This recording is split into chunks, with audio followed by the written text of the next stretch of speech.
Got a 2007 stretched out, and Peter built a new 3406. The cat likes a pull flying down the Interstate 13 on the stick. I got a stack of paper logs like we used to use yesterday when we still drove our trucks with pride.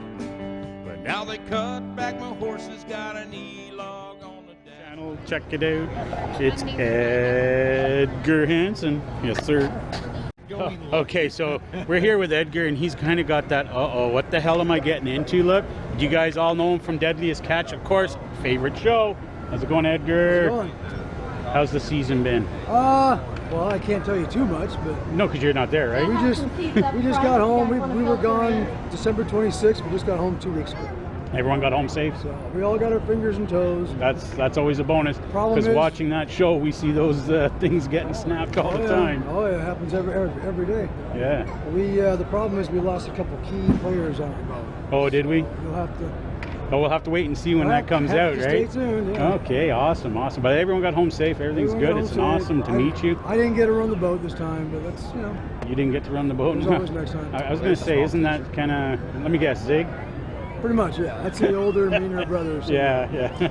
You gotta love that little warfare between the two of you there. But I'll be honest with you, you're my favorite of the two brothers. Thanks, man. Appreciate it. And I'm not just saying that because we're here on camera right now, but I know Big Rig Talk Nation, we're all truckers, and even though we're truckers, your show is just awesome, so we love watching you. Well, a truck's just a boat with wheels. Yeah, basically. And I'm Canadian, so do you think I could handle the cold up there? Probably. You think? Anybody can. Okay, it's all up in the head. Okay, but Do you really think I don't think I was going to say the boat might list to one side if I'm on there. You're well insulated. So it'll be all right. All right. Well, thank you very much, Edgar. Man. Appreciate it. It was the wrong grade. It was had the wrong name on it. It wasn't blue and red. It was just red. But needless to say, it happened during a time where I got a chance to run the boat my first time. This is out cod fishing way by the Russian border. We're 400 miles offshore. So here I go, we just had our engine rebuilt, leaving Seattle. I got to go fish my first season, I get out there and failure. It literally ate my push rods, my rocker arms, the cams, the lifters. It was bad, really bad. We were still running, so we limped back into town. I called my mechanics. I'm like, what is going on? So they kind of walked me through some stuff to look for. Pull the valve covers off, found this huge problem. They sent me some parts. About 4 days later, we get the fire up again, and she's purring like a kitten. So we head back out, keep fishing. That's the name of the game. You gotta make money, not spend it. So we go back out. Roughly 2 weeks later, to the day, the same thing happened again. Now I'm throwing my arms up as a boat owner, as a business owner, like, what is going on? I got 3 mechanics that can't tell me what's wrong with my engine. You guys built it. So we go all the way to Dutch, the mechanics fly up, and pull the valve covers off, and they're looking at it, standing there, and they're just like, I don't know what to tell you. They had no idea what was going on. One of them had his son with him, 16-year-old boy. The kid looks at me and goes, hey Ed, what kind of oil do you use? I told him, and he's like, no, you need to be using a Delo 1540. I run all Caterpillars, that's what I have. So, factory fill, recommended. The only reason I use a different product is because I have other things on the boat that use a different grade. So to keep it simple, all the oil's the same. Well, it turns out not so much. So that cost me probably $250,000 with fuel, lost fishing time, parts, and my sanity. So my first time running the boat getting Dover, just put it down. But it comes to find out, so then the show comes out, and then all this popularity. Now we're, celebrities or whatever. We're still fishermen first. And then a friend of mine ran into a Chevron marketer, and they're like, oh, you work for Edgar. Do you guys use our oil? She's like, I don't know, let me ask him. So she asked me, I told her the story about the failure that we had using somebody else, And they're like, holy crap, we have a testimony. And they wanted to give that a try. They've never tried it. And so far, so good. The only reason being is that if you watch the show, you can tell we're real. And you can tell that we've kept it real. And we will continue to do that at any means. Only because I've seen boats on the show that have gotten a little fame, a little popularity, and their heads got bigger, and now they're doing stuff just for TV, which is great for you guys because it makes it fun. But in a business sense, it's bad for me because that could jeopardize my business with insurance, Coast Guard, safety regulations. So I'm not going to bore you too much with it, but it's starting to get to us, you know. So I think if you've been watching the show for a while, you can tell that we're the same guys standing in front of you as we are standing in front of you. So I think Chevron liked that fact too, you know. It's a real guy doing a real job. Doesn't matter if you're fishing or if you're trucking. I mean, a truck is just basically a boat with wheels, to me. There's a lot of similarities, you know. There's sacrifice. You guys are gone away from home a lot. Bottom line is you guys are trying to save money and make money. Isn't that kind of the goal? So, being an engineer, you know, I never went to school for this stuff. I didn't know what I was doing. I just changed the oil when they told me to, and fixed the broken parts that were broken, and keep fishing. I've been with Chevron now 4 years. I've probably learned more in the last 2 years with these guys than I ever did in 28 years on my boat. You know, for a guy like me, I mean, oil's oil, isn't it? You put it in your engine and you change it. You just keep going. After finding out about like the lube oil analysis program, my engine, you know, the book says every 500 hours on my big cat.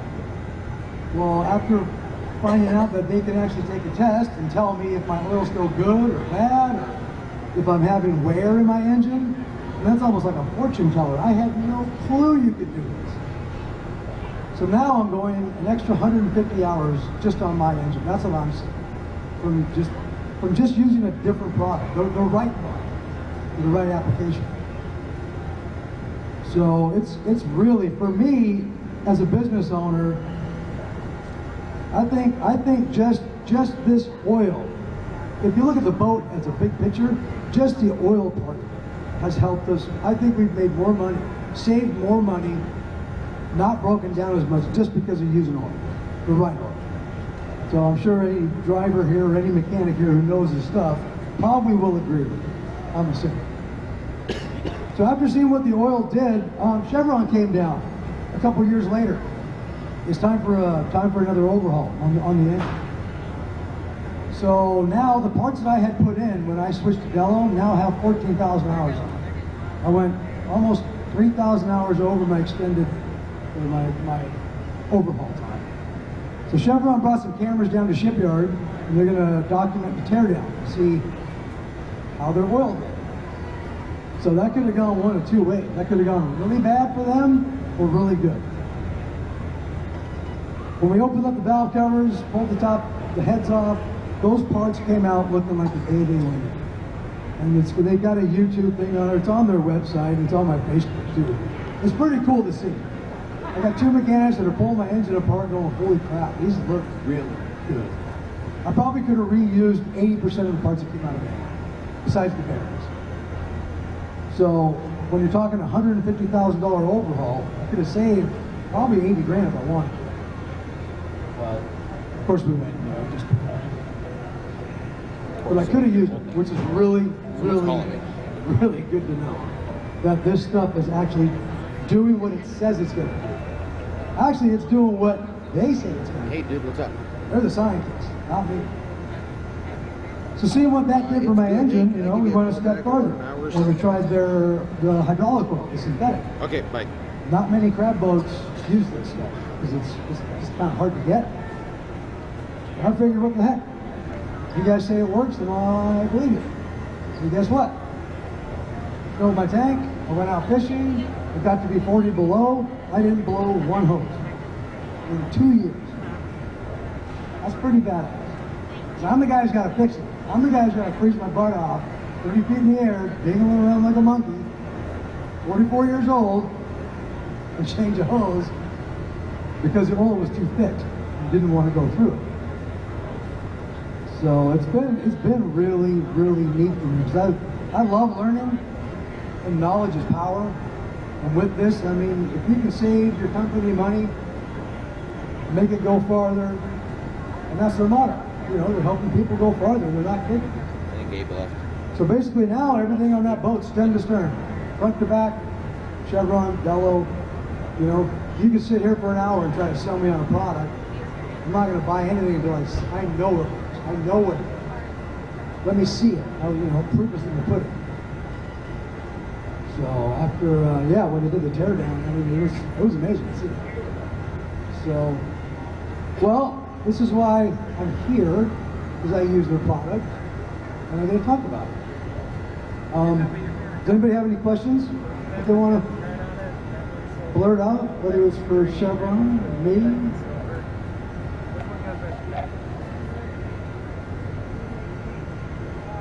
Oh boy, now you're getting technical. Is this a test? What was the question? What do I recommend for a 318?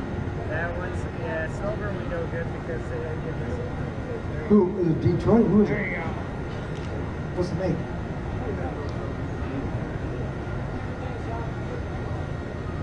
Oh, my gosh. You gotta ask them, man. All I know is 1540. That's what I know.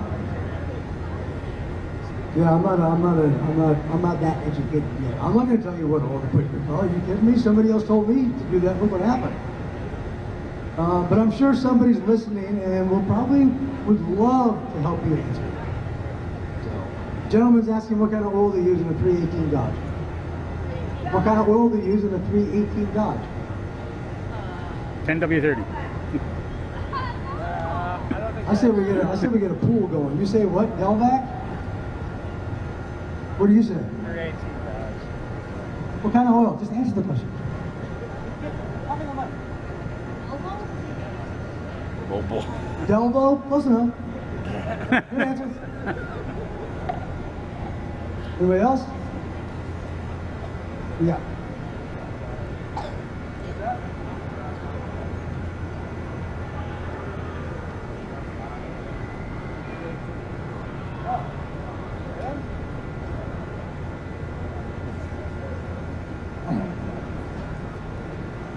I didn't even graduate high school. You girls have any questions? Yeah, you do. What do you got? Just come up with something. This is really awkward silence right now. You know, I love being there. I think they call me an ambassador.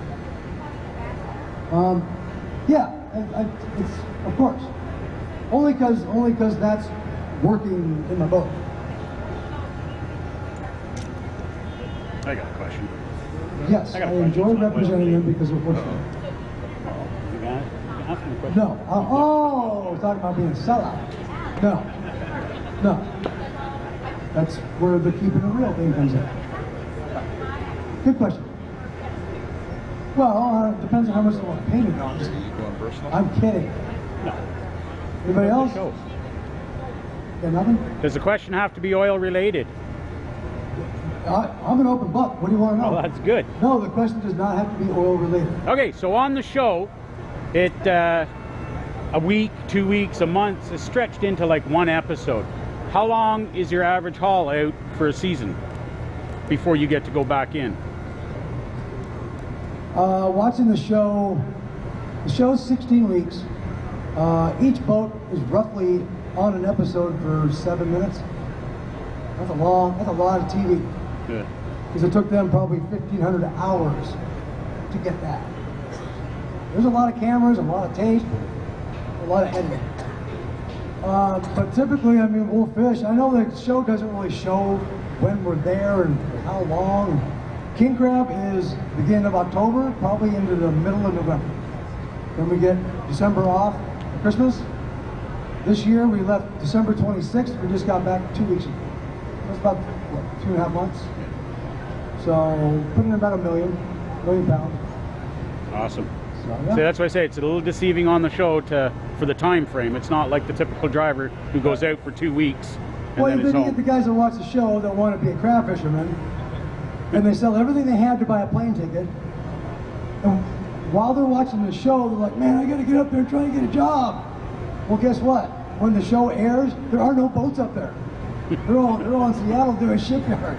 We got these guys up in Dutch Harbor sleeping in tents and trying to get jobs, and there's nobody there. Are you raising your hand? Do you have a question?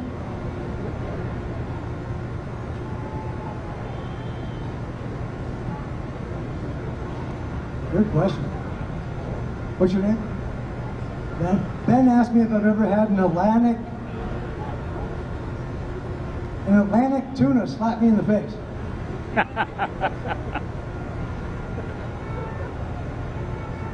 When you get older, I'm going to answer yes. And when you're older, you'll understand. Other than that, no, I've never been slapped in the face by a fish. Good question. That might have gone a little over the top. Trying to keep the G-rated here, folks. Anybody else? What brother? Which one? Not anymore, I don't.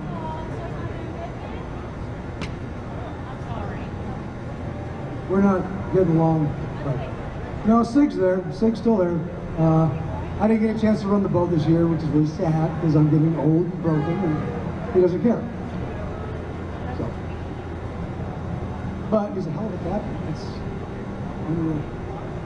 It's hard to let go once you're in Hard charge. to let go. Well, like you guys drivers, you can drive for 30 years. Guess what? When you retire, you're gonna miss it. Even if you hate it, you're gonna miss it. Same with us. You know, every friend I've ever had that quit crab fishing is always back within a year. Probably because he was driving the nuts wife, or the wife nuts, and spent all the money, but usually back within a year. Anybody else? All right, we got it.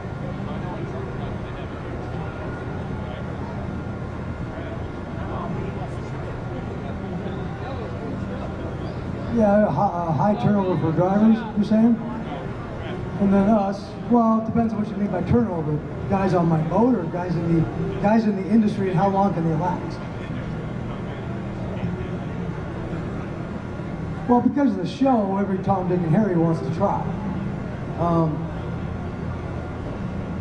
Back in the day, there were more guys that were getting jobs were in the industry or around boats more. So I think the work ethic that they had might have been a little different, but it's a big turnover. I mean, you know, 28 years is unheard of like that. So I've been fortunate that I'm still walking, and I'd like to get out before I can't. But yeah, there's a big turnaround. Guys go up there and can't hack it and get off. If you can muddle through the first year and just eat all that crap, do your job, keep your mouth shut, you'll be all right. That's your initiation. Once you're through that, then you're family. Then we'll start taking care of you. Now look at Jake. I mean, look what happened to him. We beat him to the ground so hard. Look how he turned out. All right, well, thanks for hanging out. Appreciate it. You get a picture or something. And yeah.